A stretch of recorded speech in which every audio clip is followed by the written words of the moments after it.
সকলোৱে গম পাইছে আৰু তেওঁ কেইবাটাও নেশ্যনেল আৰু ইণ্টাৰনেশ্যনেল এৱাৰ্ডো এই ক্ষেত্ৰত লাভ কৰিছে। সেইকাৰণে আমি গোমঠাও আনিছোঁ যাতে আমাৰ ষ্টুডেণ্টখিনি এনকাৰেজ হয়, ইয়াৰ পিছত গৈ যাতে আমাৰ ছাত্ৰ ছাত্ৰীখিনিও আৰু চেজা বজাবলৈ আৰম্ভ কৰে।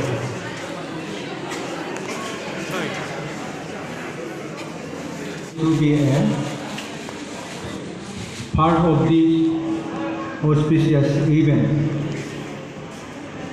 I heartily thanks to inviting me here today. Especially thanks to Prasanto sir, Prasanto Boro.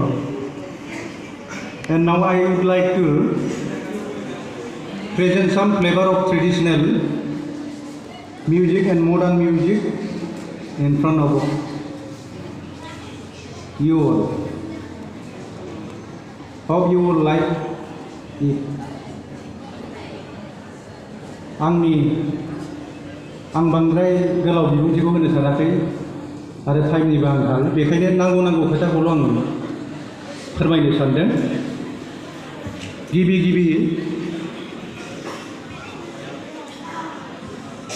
Rangapara जौमा फरायसालि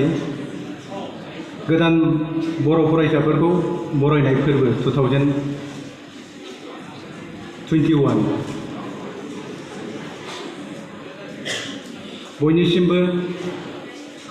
आंनि अननाय हामलायनाय आरो खुलुमनायखौ जासिहरनाय थाग्रोबाय। दा आङो बिदि सानाखैमोन राङापारा जौमा फरायसालि बेबायदि जे मोनसे एथ' मोजां परिबेस आरो फरायसा फरायसुलिफोरनि बाहागोआ बेनो जेरै जों प्रशान्त सारमोन बायदिखौ बेवहाय जे हेड अफ द डिपार्टमेन्ट मोननो हादों, नोंथांमोनाखौथ' कनफिउस गैया आरो फिउचाराव जे सासे मानसि जालांगोन साफा दिनैनि फरायसा गाबोननो दैदेनगिरि बा एसिएस अफिसार आईएएस अफिसार। आरो आं सानो प्रशान्त बर' सारानो बर' साहित्य सभायावहाय उन्दैसिन जेनेरेल सेक्रेटारि गाहाय नेहाथारि आरो बे नोंथांमोननि जायगानि थाखायबो बा बर' माहारिनि थाखायनो जोबोद मोनसे थुलुंगाथाव इयुन जोलैनि थाखाय मोनसे खराग आरो बेयो। दानिया आं सानो गोजामानो जा गोदान फरायसाफोरानो जा फिउचारावहाय माबा मोनसे गल मोनसे एम इन लाइफखौ लानानै आरो मोनसे थिरांथा लानानै फिउचाराव जौगालांनो हायो। मानसियानो बानायो, मानसियानो मावलाङो। जों माखासे कनसेप्टखौ थि खालामोब्ला फिउचाराव जानो हायिनि सासे गिदिर मानसि बा दैदेनगिरि जानो हायिनि जेबो खोथा गैया। आरो एज फर एग्जाम्पल नोंथांमोननि जायगानिफ्रायनो गोबां दैदेनगिरिबो ओंखारबाय, एसिएस अफिसार बा आईएएस, आरो बे स्पेसियेलि बे कलेजनिफ्रायनो थांगासिनोबो दं। जेरै दा मिथिनो मोनबाय एसे आगोलावहाय नोंथांमोननि कलेजनिफ्रायनो बर' डिपार्टमेन्टनिफ्राय मा होनो इउनिभार्सिटिया डिब्रुगड़ इउनिभार्सिटियावहाय जे एफाराब बुरजा एडमिसन मोनदों, बेबो गोरलै खोथा नङा आरो गोरलै बाथ्रा नङा, जोबोद बाख्नायथाव। नोंथांमोना बिथांमोननि थाखायबो खेबसे गोबारै आखाइ खबनानै दं।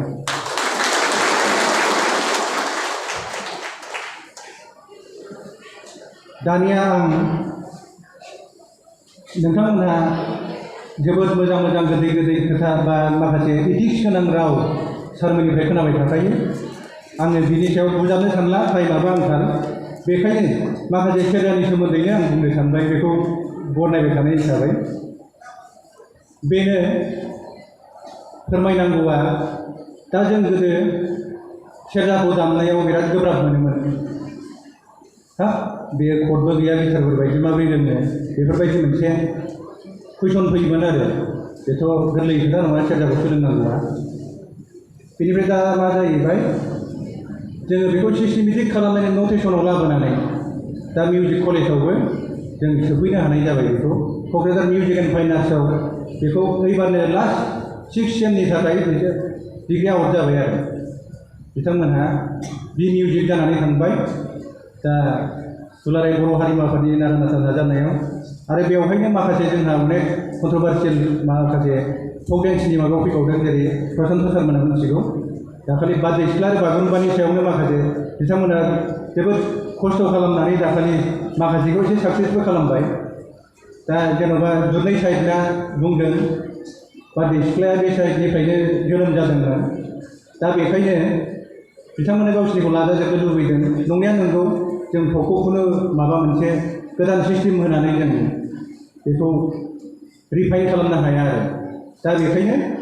बेनि गेजेरजोंबो माखासे मिलायलायनायनि गेजेरजों बे थांबाय आरो बागुरुम्बायाव दा एसे बाखि दंबावो दा सारमोनहा एटेन्ड जानानै माखासे बेखौ मावलांगोन आरो मथा मथि जोबनाय लामायाव फैबाय बेनो दानिया मोनसे खोथाया जाहैबाय जों बेखौ गोसोआव लानांगोन जेरै जों सानदो बावदियानि देंखो होनना बुङोना सानदो बावदियाखौथ' जों रावबो नुफेराखै बे दामदोंना मादोंमोन आरो माबायदि देंखोमोन दा मोनसे जोंना मोनसे माबा थानांगौ बेनो जेरै जेनेबा गोदोफोर अनेक गिदिर गिदिर अस्ताद नामजादा अस्तादफ्रा जेरै बानायबोदों मोनसे जों बै मोनसे माबाखौनो लानानै गोदोनि माखासे देंखोफोरखौ लानानै बेजों मोनसे सिस्टेमेटिक मोनसे माबाखौ खालामबोनो हायो आरो जेरै लिजेन्ड बुस्थुआ बे लिजेन्ड बुस्थुखौनो नों अथेन्टिक खालामोब्ला बेयावनो जेनेबा इउनिभार्सिटियानो जा जिखुनु मोनसे गिदिर गिदिर मोनसे अनुष्ठानफ्रानो जा गनायनायनि मोनसे माबा फैयो आरो बेहा एथिक्स थानांगोन मिउजिकआनो जा माखासे लिरगिरिफोरनि जाया मायानो जा थुनलाइनि माबाया फोथारावनो जा बेनो आरो दा बेनिफ्राय आं दा दसे उनाव देखायगोन जेरै जोंना सेरजायाव मोनसे नियम दं सल'बो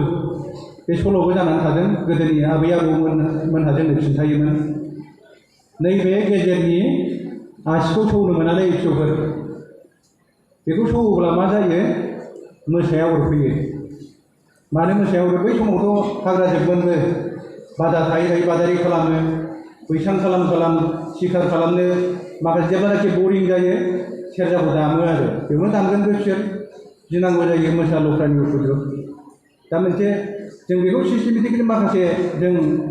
मोनसे इथिकेल मोनसे माबाजों नाहरबा जों नुहुरो परिबेसखौ आरो दा बे मा जाहैबाय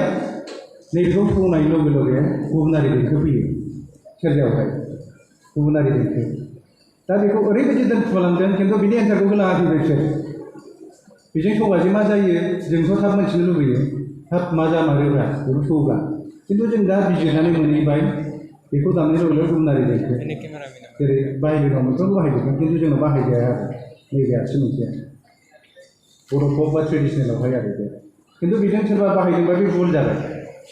बे फिंगारा रं जाबाय आरो दा बेबायदि आं दा दसे उनाव बेखौ नोंथांमोननो देखायलांगोन